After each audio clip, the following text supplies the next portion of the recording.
The development of Woolgoolga was really closely aligned to the sea. It was very isolated, so the only way that the people had to communicate with the outside world was basically by sea. And it needed a way of getting its produce, its timber, its corn and sugarcane to the markets in Sydney more easily. And because there weren't many roads, the sea was the obvious place to look. It became quite a busy place, and what we have today is quite a few artefacts still around on the beach, on the rock platforms and around the town.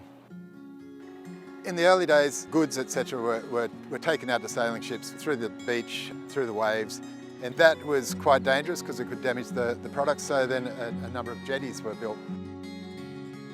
There was one built out over the rocks at Woolgoolga headland.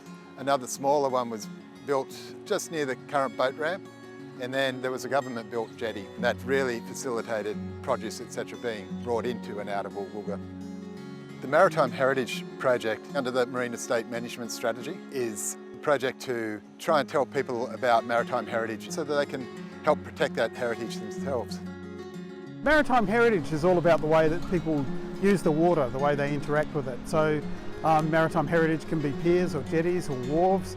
It can be shipwrecks like the Buster that we've got behind us, but it's also the relics and the artefacts associated with it. The Buster was a timber sailing ship, three-masted bark and team, which was built in Nova Scotia, Canada. It sailed up to Woolgoolga to take on timber piles to be taken to Dunedin.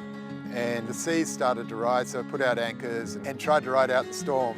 But the anchor chains and the ropes attaching it to the buoy parted and the ship was washed onto shore. And every now and then, most of it is exposed, and you can see all of the ship, including the sheathing on the outside of the ship. And the people of Woolgoolga see the Buster as part of their history and gives them a sense of knowing where they came from and a sense of belonging. I suppose I first came across the Buster about 40 years ago.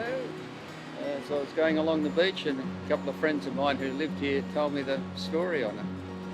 When it was uncovered last month, definitely had more tourists and people interested in it and looking at it and poking around than I've ever seen before. Timber was initially brought down using bullock drays, but around about 1900, a couple of large sawmills were constructed and they built railway lines, and they used steam locomotives to bring timber from the surrounding forests down to the sawmills where it was cut up before being loaded onto ships.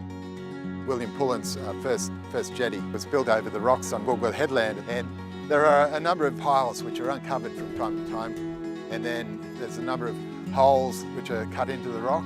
There's a number of iron rings used to hold the timber down onto the rock. Some old newspaper reports indicate that logs were rolled down over the headland, across that jetty, out into the ocean onto waiting ships, rather than going through the surf zone and possibly getting wet and destroyed.